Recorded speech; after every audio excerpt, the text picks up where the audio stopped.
This is Pet Life Radio. Let's talk pets.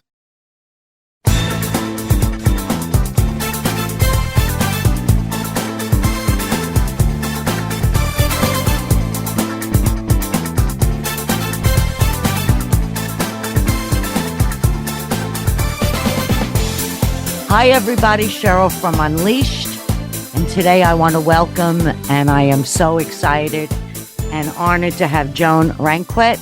She is an animal communicator, an accomplished communicator with over 3 decades of experience. She does TED Talks, she's an educator, she's an author, and she's going to talk to us today about how we can communicate with our pets, no matter what size they are.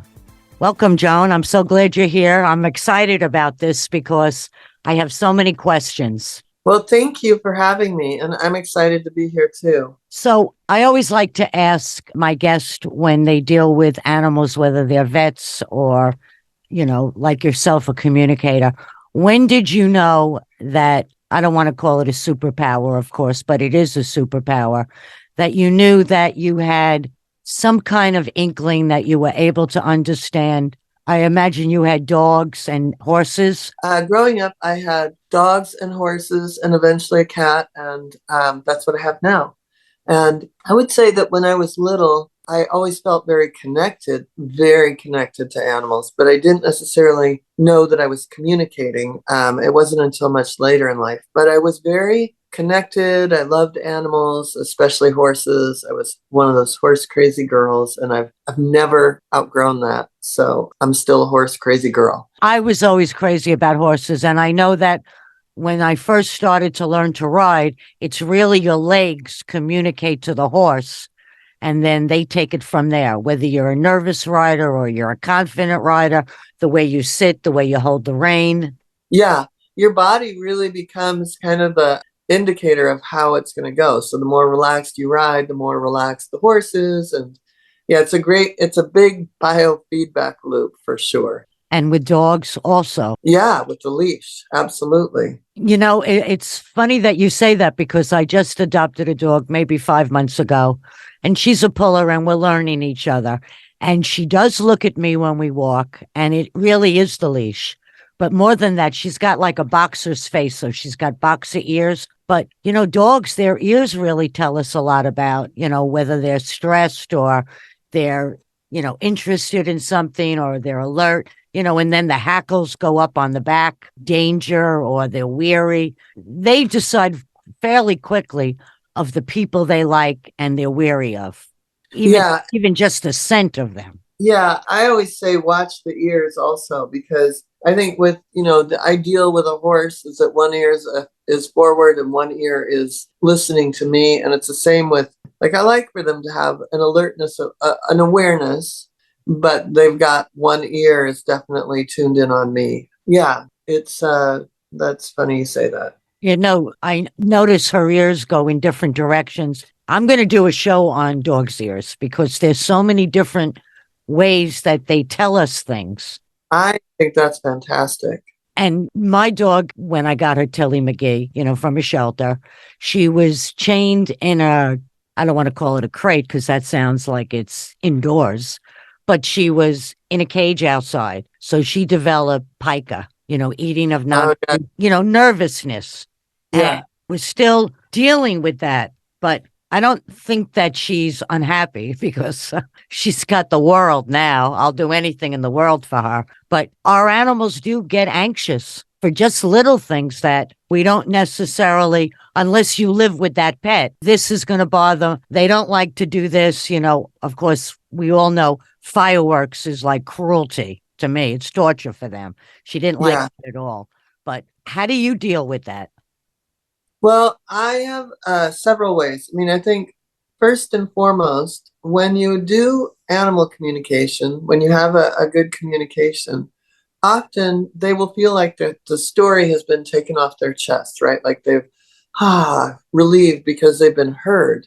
So that is kind of like step one. And then if that doesn't start to shift the household, because the human usually hears something that triggers an idea, like if she loves to swim, let's say, then maybe the human is going to get the dog to more opportunities to swim so that they can, express and release their energy that way. The other way that I deal with it is through exercise. I think exercise is huge for animals. They're roaming if they were free in the wild, and then they sleep a lot. So giving them a safe space to feel like they can relax and not be bothered, but also enough exercise, like balancing that. And then the third way is I do two different modalities of energy healing. And the one that really helps with anxiety is called EFT, Emotional Freedom Technique. And that there's a lot, everybody's talking about EFT tapping for humans. It's tapping on specific points on the face, a little bit in the chest and the top of the head. These specific acupressure points are connected to meridians that are connected to organ systems. And each of those organ systems in Chinese medicine are connected to emotions. So the heart is joy, the lungs are grief. And so each of these meridians are pretty well represented in this sequence of tapping. And those tapping points are all calming points. So on the inside of the eye, on the outside of the eye, those are going to start to calm a dog down. And what we would do with your dog, for example, is I would kind of, after communicating, would get a sense of what was, kind of what maybe brought anxiety on and what she loved, so that we'd end it with more of the outcome that we want. But when you look at something like pica, you're looking at, this was a behavioral situation that has now become physiological. Anxiety is an interesting thing because it's both a stomach disorder, if you will, or condition, as well as an emotion. And there aren't a lot of, like, grief doesn't necessarily take up space in the physical body. It's just, it's an emotion that's heavy and we carry it around. But anxiety is really different, and it's worth kind of trying to get on top of. Yeah, it's strange because when we go out and there's dew on the grass, when we come in, I wipe her paws. She loves that. It's like she loves to be touched, and I touch her all the time, and I kiss her on the head, and I wipe the sleepers out of her eyes. She loves that. She loves to be touched, or, roll on her back and I scratch her belly. But it's amazing how she could read me, because when I meet people, I take her to the dog park every day because she needs to run. She's a powerful, big animal, and she's young. She's under 2 years old. But she looks how I respond or relate to people. And that helps her decide also. Like when I was first introducing her to friends, I would shake their hand in the community that I live in. And she would look at that and she would like them. And she's very sensitive because one woman where I live, she had just lost her mother, and Tilly picked up on her sadness or something. And she's crazy about this woman. She will watch her get out of her car, watch her, when she goes in the elevator and walk on the catwalk, all the way till she gets in her apartment, like caring for her. I truly believe that's what it is. Absolutely. And there's some animals that are more in tune with that than others. I've got 3 dogs, and I had, up until a week ago, 4 cats. And the cat that we just lost was absolutely, if I had a guest that was brokenhearted, she would spend the night with them. This tapping technique, a lot of people will bring animals over and they might spend the night in the guest room.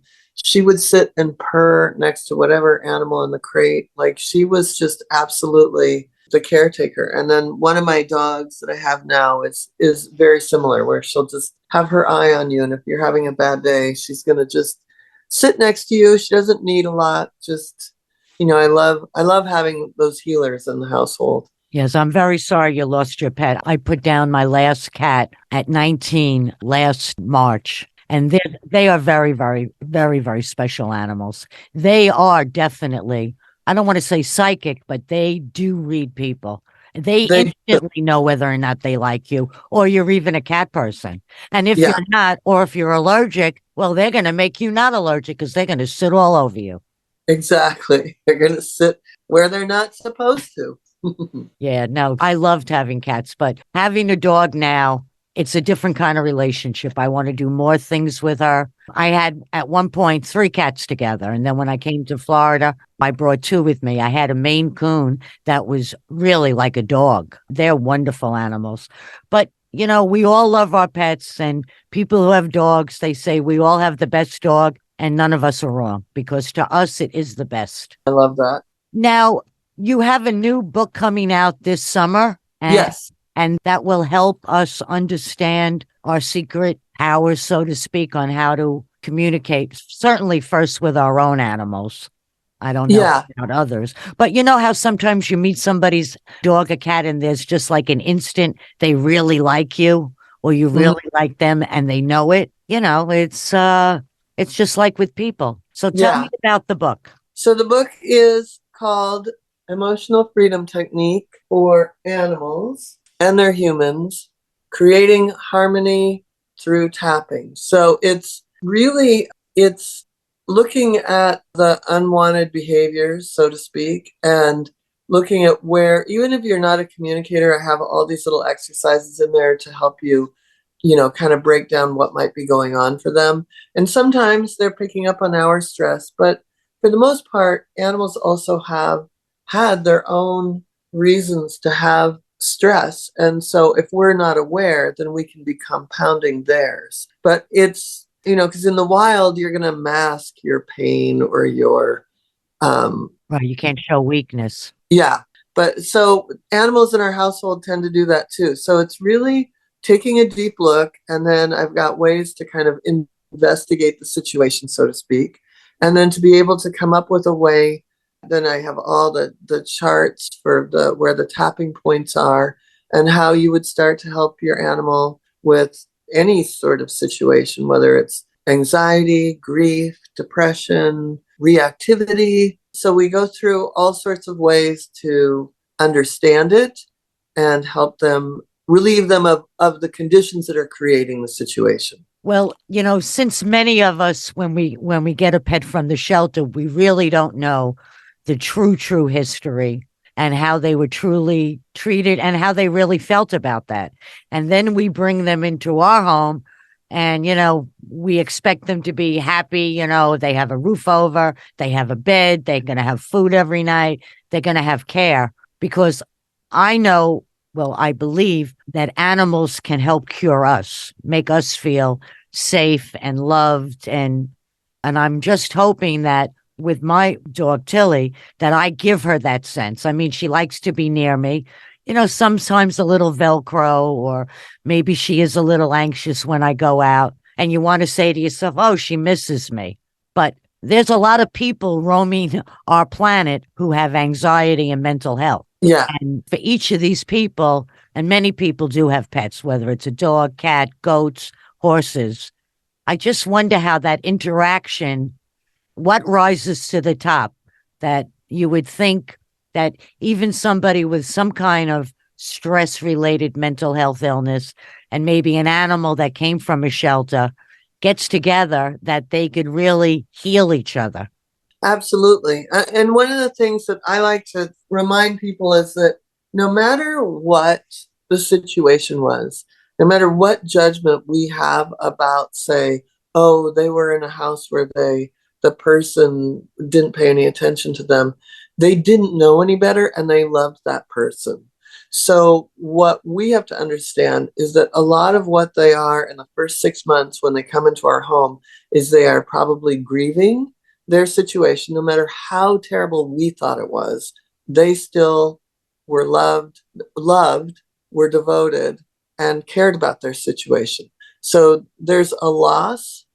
And then if they did come with, say, anxiety or, some other mental or emotional condition from their household, they're coming in with that. And then I always joke that they spend the first 6 months auditioning for the job with us. It's true. And then, and me too. Yeah. And then eventually the real personality comes forth. And that's when, you kind of know who you're with.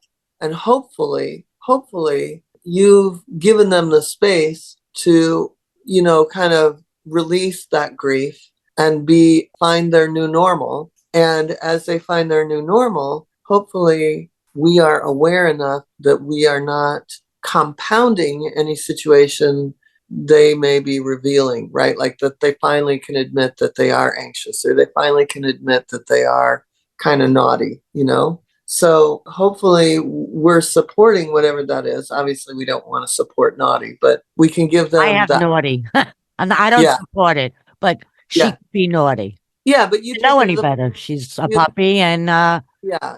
Yeah, but you're taking her to the park. You're proactive in supporting her expression, her fun, her need for exercise, her.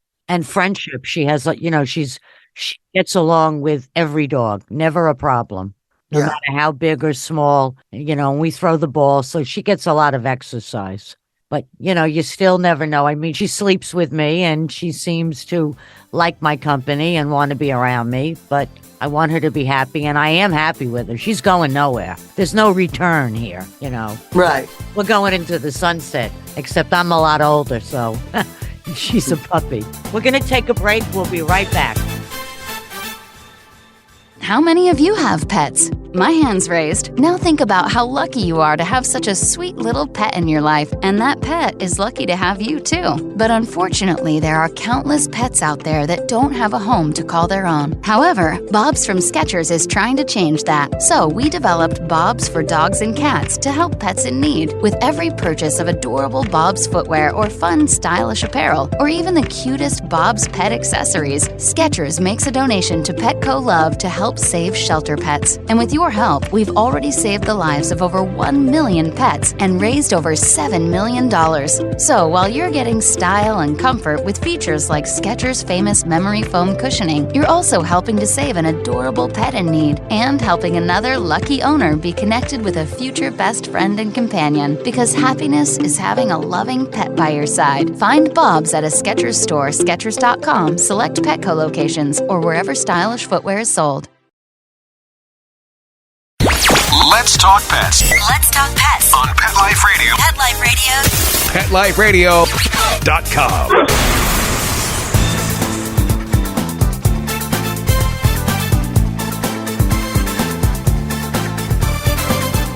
We're back, and today I'm talking with Joan Ranquet.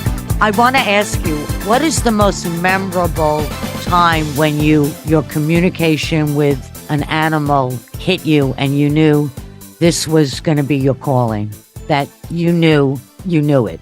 I would say, well, I mean, there's several times where I was like, oh my God, I love this. The first time I actually was introduced to it in the 80s, which dates me, I had an animal communicator come talk to my horse. And I think that was the first time that I even knew this existed. Like if this had been in a college catalog, I would have done it. I would have picked this, right? So I guess really probably 1988, where I was just like, oh my God, this is the coolest thing ever. And I slowly, over the next few years, migrated towards doing it myself, and I took, I tried it, I took classes, I did everything. But I would say just being introduced to the idea that animal communication was a thing was what, there was no turning back, so to speak. I was just going to because the feeling I had after having my animal communicate with me, through this person, was I felt so connected, so close, it was just so powerful that I just wanted more. And I feel like, I can have stuff going on in my life that prevents me from feeling that closeness. But at this point in my life, I can turn that on in 2 seconds. I just have to kind of let go of all the stupid thoughts in my head and just be in that space with my animal. But I think that was the turning point for me, was having it done. And then from there, I had to learn more. And I learned a lot of different body works, like that sort of thing. Also, I learned acupressure, T-touch. I love myofascial release. So in the late 90s, I couldn't get enough. I've got a drawer full of certifications, and not all of them was I able to keep up with, because I would be in CEs for the rest of my life, continuing education, if I had stayed on top of all of it. But I would say having it done was the first way that I was like, oh no, it's not enough to have this done once. I want to be in that space. Right. Well, horses they use to help heal people, and dogs too. We've all seen the videos with an autistic child who doesn't want anybody near him or touch him, and the dog just creeps up slowly and puts his paw on him, and the child reacts, Yeah. accepting that, a child that maybe didn't want to be touched or be near anything. I mean, and certainly with horses, I think it's a wonderful thing. Yeah, I've worked a lot with in therapeutic riding centers with horses, and I've worked with a lot of guide dogs. I've talked to a lot of these animals so that they can, find a way to continue to be of service, but be taken care of properly. And by getting your book, we could learn certain things that we could utilize ourselves with our own pet. Yeah, you could utilize it right away. When you were talking about the 4th of July, I do have a video on my YouTube channel where we tap for 4th of July. And I always tell people to try that before we get to 4th of July so that the animal is used to being tapped on and feeling relief. And then they will, from there, come to you when they feel discomfort, and they'll kind of ask for the tapping. So that's sitting on my YouTube channel, which is YouTube. I'm gonna check that out. Yeah. I just got back from the Pet Expo, and every year they have a different theme or whatever's in. It was raw food or it's probiotics, but really this year holistic, and just what you say, touching, acupuncture, touching the animal. That was very big. It doesn't matter what the product they were selling, whether it was creams or lotions for the animal or certain toys, that you could interact with them. But touch was very important. Yeah. Touch is very important. For all of us. I mean, there's nothing like it. I mean, we have a zillion sensors in our body for touch, no matter where it is in our body, to be able to feel. So I think that's very important. The other thing for animals is that, unless we have ways of expressing, right? We can call a friend and say, oh my God, can you believe she said that? And we can then tell a spouse, oh my God. So we might have told 5 or 6 people what's going on with us. For animals, they don't have us. Yeah. And so having touch with an intention of helping them release something is just 100 times more powerful and effective. It's almost like if you gave a dog a massage and you gave a human a massage, the dog is going to experience almost more relief because that's going to be their only way of expressing, through their body. I'm going to try that. I mean, I touch her all over, but I'm going to make it a plan, because one of the things that I did get at the Pet Expo was cream for the paws. I know they're very sensitive on their paws. I mean, they walk on the cement or they walk on the grass. They feel everything. It's like if we were walking around barefoot. Well, and some of the acupressure points, the starting point on their big paw, on their big pad is kidney 1. So all of it is actually, it's not just sensitivity to the earth and the ground and ouch, there's a rock, but also sensitivity in general to their whole system. So when you do your TED Talks, what does it really entail? I did the one on the Rainbow Bridge, the TEDx talk, the Rainbow Bridge. I talk about how important recognizing when it's time. Yeah, and being really present with them through all of those stages. Yeah, I've been with all of my pets. I mean, we should all go so peacefully. Right. I mean, it's very peaceful. And I think they really let us know when it's time. And they don't fear death. They're not, they just, and they hide a lot of their pain because a lot of them are pack animals and they don't want to show that weakness. But I think when you're really in tune with your animal, like with all of my cats, they live to well into their teens, 120, 121. I mean, dignity, doesn't matter if you're a dog or a cat. Everybody should have dignity. Absolutely.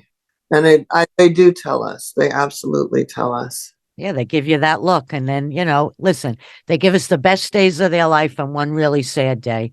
And I always tell people the best place to bury a pet is in the heart of the owner. Yeah, I agree. And, you'll always have them with you. And, hopefully you'll save another pet.